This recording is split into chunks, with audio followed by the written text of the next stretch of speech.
My name is Steve Soto. I go to Mount Pleasant High School, and I am a senior, class of 2019. Awesome, man.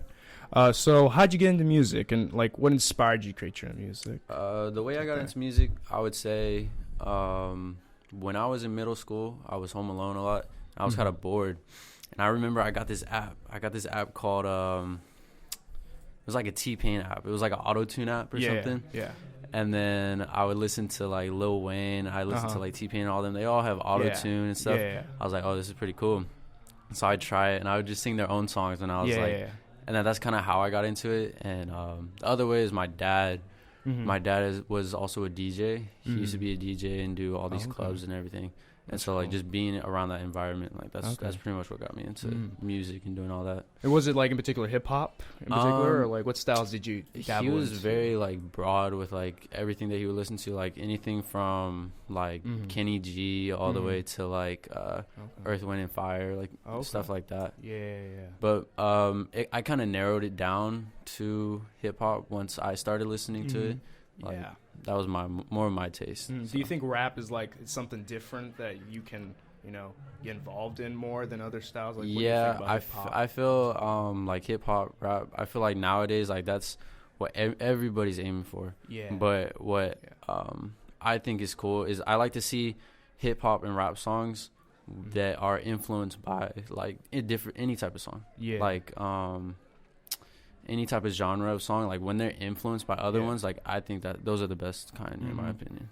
That's cool. So you started like what grade would you say? 3rd, 5th grade, or? I would say like strong. I would say like 7th grade. When I really started around middle school. Yeah, but like my whole life, I always liked music. Like I'd always have my MP3 player, everything. I'd always be listening to music. That's cool, man. Yeah. I remember one song. I remember in middle school. Was it "Stay Humble"?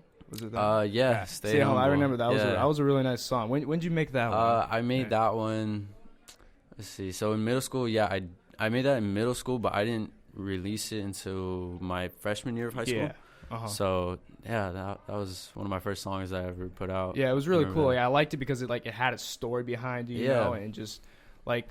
Do you try to have a story behind all your songs? Most of my songs, there's always something behind it. There's always something I put out whenever I'm writing a song. There's like stuff that I'll be saying that sometimes doesn't. Like I would say, like the storylines of each song is kind of something that I'm going through, or that I see someone else is going through, stuff like that. Yeah. Okay. And would you say, like, going off the question of like how do you create your music? Would you say that's one of the things, like it starts off with the story? Definitely, definitely. I would say either a story. It's kind of funny, like when I feel a certain type of way, I have no idea how to explain it. But if I get in there and I start writing and stuff, I know exactly how to explain it. Yeah. So I think I think music is a very important outlet, not just to me, but for many other people. Like even if they don't make music, if they hear music that relates to them, how they feel or anything, that's when they start listening to it and playing it over and over. Because it's emotional, right? Yeah. And they get connected to it, and I think that's one of the most like beautiful parts about music. What do you think is the funnest part about it? Like when you're making music, is it like performing? Is it creating? Like what part for you personally? I say the most important parts.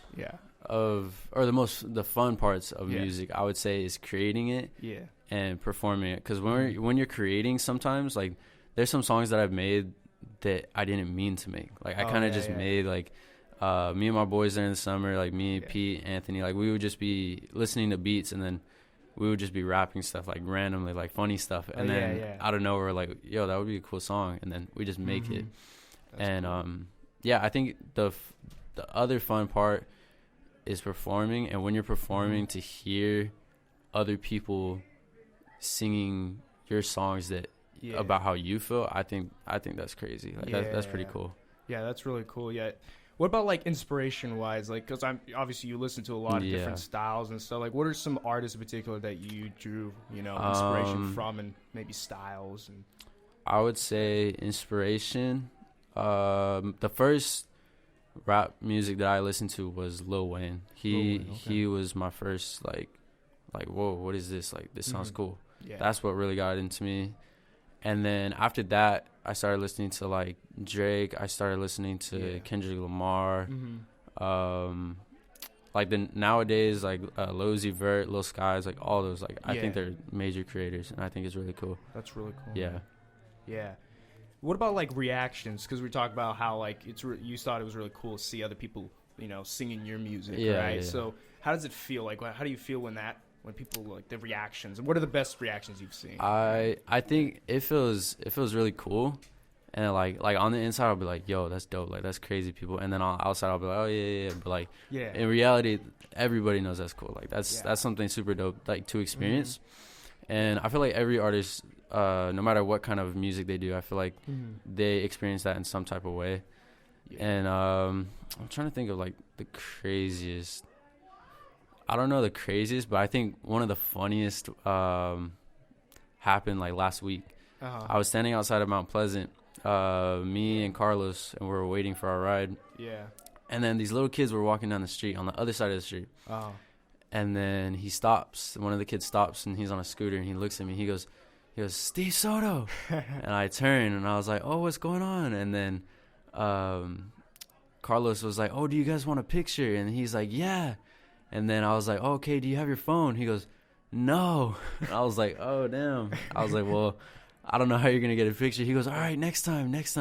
But I think that was pretty funny. Like, wow. He was with, like, it was a bunch of little kids. Like, they're probably, like, 4th or 5th grade. It was pretty funny, yeah. So you think you're making an impact with your music, right? That's something that I hope to do. Yeah. And that's something that I always work to do. But I think the most important part is making music. I feel like all that stuff comes with it. But, yeah, you're right. Like, music really is more just like a hobby to me. It's not something that I really like took seriously until like this year, I would say. Until you started seeing people are like really embracing it, right? Yeah. That's cool. What about like for the future? Because you're off. You're almost going to go to college soon. Right now, you're a senior. What do you see? What are your plans? Like, what do you think you're going to do with music? With music. Honestly, right now I'm playing it by ear, but like this week, I'm releasing a new album this week, and so it's gonna be out. And so, what's it called? It's called Us Against the World, and so I'm not too sure where that's gonna take me, but wherever it takes me, that's where I'm gonna end up being, and that's where I'm gonna play it from. And I think it's important always to have a plan. Yeah. But in this case, like, I don't know if it's going to take me this direction, or I don't know what, there's always different type of connections that you'll find and meet. There's people you'll meet. So I think that just to always be prepared, be formal with everything that comes my way. And I think good things will come. Mm-hmm. Yeah. But make sure, right, you're always going to be playing music, right? Regardless. Oh, so even if it's not the main thing you do, you may not be a pop star, you'll still be making music. Always, no matter if... No matter if 2 years nobody knows who I am, I'm still going to be making music because that's something that I like to do.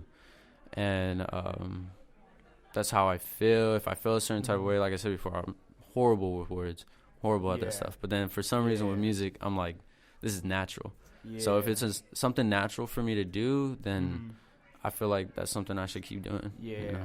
That's cool, man. This is kind of a broad question. And it's like, when did you know you were a musician? Like, we might have even already talked about it a little bit, but maybe something a little bit more about, like, at what point did it become like, wow, I'm an actual musician, I'm playing or I'm singing in front of these people? Like, was there a specific time or some point? I would say when probably hearing a crowd of people singing my lyrics, I was like, wow, like, they actually listen to me. Like, I knew I have friends and people that just listen to me, and in my head I thought, okay, like, they're just playing my music, I play my music, like, maybe they're just listening to it because, like, they want to support me, but there's actually people that really do listen to my music, and I didn't realize that until this year. What are you on right now? You're on SoundCloud, right? I'm on SoundCloud, Apple, like, all the digital platforms. So Apple Music, Spotify, anywhere in that range. Cool. So pretty much anyone can listen to your music. Everyone has access. That's good. That's good, man. So you're also into baseball, right? Yeah, that's the other baseball. Big thing. So what'd you start telling me about that? Like, when did you start? Ever since I could walk, I started in the living room of my house, same house I live in now. In the living room, I would just swing the bat, throw the ball. That's cool. And I think I got into it because of my dad. He loved baseball. He played baseball at a young age as well. And on the TV, he would always have baseball on. So, like, around the house, that's something I'd always see. And then I would ask to get, like, a bat or, like, a ball. And then ever since, there's, like, videos of, like, me. I was, like, real small, and I could barely even walk, but I still had a ball in my hand. I still had, like, something to deal with baseball. That's cool. Favorite team? What's your favorite team? Favorite team is the Giants right now. Let's go. San Francisco Giants. Yeah. That's cool, man. So, would you saying that your dad actually... It seems like he influenced you a lot, right? Would you say he's like a big influence in your hobbies in general? Yeah, he's a huge inspiration, influence. He's a big influence. That's cool. Especially with even now for Mount Pleasant High School, he's the head coach of the varsity. Okay. And a lot of people don't know that.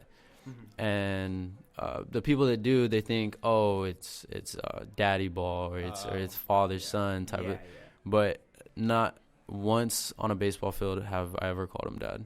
Like, from the start, he told me, like, when we get on that baseball field, I'm coach and you're a player. That's how it's always going to be. Yeah. Very professional. Yeah, right? yeah. That's important. Yeah. What life skills do you think you've acquired from playing baseball? Like, what has it taught you, right, outside just the game? Yeah. So for baseball, a huge thing that it's taught me is mental conditioning, how to push through different situations and how to deal with adversity. Yeah. I would say how to be comfortable in uncomfortable situations, such as you're down by one. You have one more at bat to come up, but you're on the hill, bases are loaded, 2 outs, and you throw a ball and they score in the next run. Yeah. That's something that you have to deal with mentally and just think of the next play and get back in the dugout to score more runs. And I take you're a pitcher, right? Pitcher. Yeah. Okay. Yeah. So it's different situations, right? You got to be thinking of. Yeah. And especially, like, you'll hear stuff from the other dugout talking. You'll hear the stands. Yeah. It's a lot of stuff that you kind of just have to focus in. It's just playing catch with you and your catcher and just focusing on that. And tell me, like, how is it, because you're not only doing a sport, you're also into music. How are you balancing that, right? I would say, like I said, music is more of a hobby. I'm really focused with baseball, so I'd say, like, if I do baseball and then I have practice, and then right after practice, if I have homework, then, like, that's no music for me. Oh, okay. But then, like, if I have practice and then, like, I'm just relaxing on a weekend, I have nothing to do, I'm like, you know what, I'm gonna make some music. Like, or even if like, even though academics is very important, sometimes I feel that the way you feel, and, like, if you need a vent about something, I feel like music is a way to express that. Even though you may have other things to do, I feel like sometimes if you just got to get something off your chest, you just got to get it off of your chest, you know? Yeah, as a fellow musician, too. I mean, whether it's on piano and saxophone, right? Sometimes you just want to let it out, right? It's something you could just, like, escape to and just, like, do your own thing and not worry about anything. Yeah. That's what I like about it. That's cool. Yeah. So now, future Lift baseball. So, could you say what you got into? I think it's like Menlo College. Was it? Yeah, I got a athletic scholarship to Menlo College, and I just signed my letter of intent. So yeah, thank you. And so this summer, I will be going there and spending time with the team and everything, and going to all the games. That's gonna be really cool. Yeah. Menlo College, is that up in San Mateo? It's near Palo Alto. Oh, Palo Alto. Yeah. Okay, so it's not gonna be too far. Yeah, not too far. Away from home. Yeah. Were you considering other places too? It was kind of just like going to different showcases and tournaments for baseball, and there'd be coaches that were, you know, just going around, or scouts and stuff that talked to me, but there wasn't any that were like, they didn't make me feel at home. They're kind of just just made me feel like a number in their system, you know. And then when Menlo came around, and they were very, like, family oriented, and that was very important to me, and they made me feel comfortable, and I think that's what caught my attention. Wow. Yeah. That's cool. So do you think a lot of your your fellow teammates? Do they like your music, and do you play it around? Like we'll be at practice, or even like this Saturday when we were painting the mural on the baseball field, and we were painting all the dugouts and everything, and I had a big speaker, and I was like, might as well just play music. So I was playing the album and everything. Oh, that's cool. And it's not out yet, so they're like, wait. They're like, is this the album? I was like, yeah. And they're like, okay, nobody could record. They can't put it out yet. I was like, all right. Yeah, but it was pretty cool, yeah. But yeah, they listen to most of my music, and like, like I'm gonna even pick on Carlos. Like there's times when Carlos, I will just be talking about something, and then he'll just randomly just tell me my own lyrics. I'm like, what? But yeah, like we mess around all the time. We listen to all my music and stuff. Think the music helps you win some more games or something? Yeah. I think it just brings the vibes, right? Yeah. That's cool. So, are you considering music through and after college? Is that the idea, or maybe pursue that through college as well? Yeah. I would, like you said before, like I feel I should as well. I should always do music. Yeah. And I would say through college, it'll be a little bit more difficult. Yeah. But it's something that could be done, you know. You don't need a full studio always to make music. All you need is just the fundamentals: a computer, software, headphones, and a microphone.